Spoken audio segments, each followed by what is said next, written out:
Ada buku karangan eh, Pauline Bos, ya. Beliau membuat ilustrasi sangat bagus sekali. Jadi, kenapa ya kita tuh masih berteman sama sahabat-sahabat lama kita di WA gitu.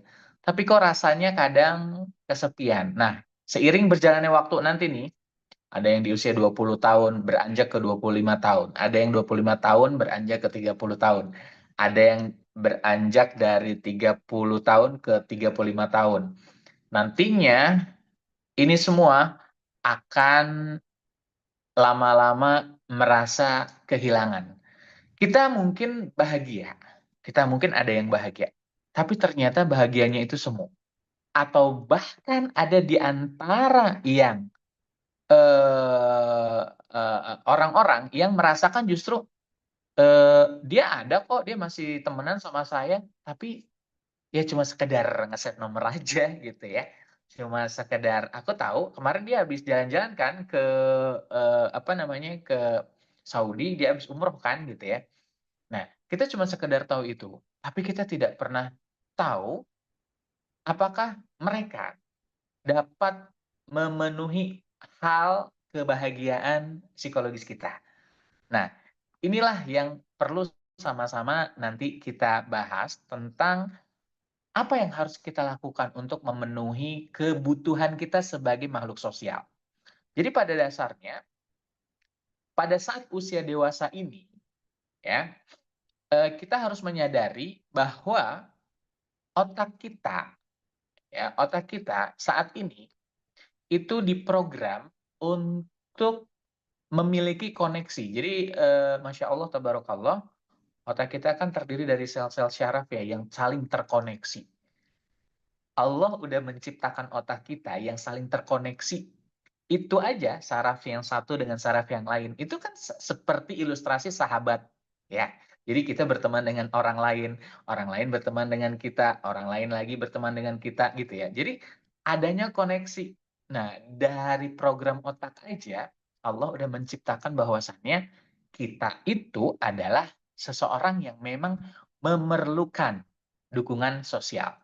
Makanya banyak banget ya sahabat-sahabat Rasulullah dalam riwayat-riwayatnya kita ketahui.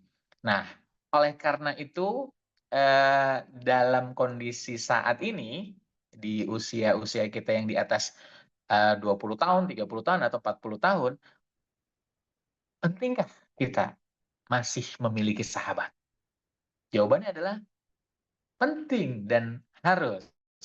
Namun, ya, kita harus sadari bahwa lama-lama akan mengerucut, lama-lama akan semakin sedikit. Padahal, ya, dalam bukunya Ambiguous Loss, ya, jadi kehilangan ini itu samar-samar, nggak tiba-tiba hilang seperti orang meninggal. Sahabat-sahabat kita tuh masih hidup, tapi kok mereka nggak pernah nanyain kita ya? Gitu. Jadi nggak ada kata-kata perpisahan, gue udahan ya, gue nggak udah temenan lama lagi sama Ana, udah nggak temenan lagi sama eee, antum, gitu ya. Ana nggak temenan lagi deh sama ente, gitu ya. Nah, nggak ada kata-kata akad atau kata-kata perpisahan dengan sahabat-sahabat kita. Dengan teman kerja kita mungkin yang udah berpindah kitanya, gitu ya. Nggak ada tuh kata-kata perpisahan, nggak ada. Apa namanya, ritual khusus misalnya atau, eee eee tanggal khusus misalnya, aku sudah selesai ya, berteman dengan kamu," gitu ya. Udah nggak temenan lagi kita gitu ya, lost contact gitu ya. "Aku hapus ya kontak kamu," nggak mungkin kayak gitu.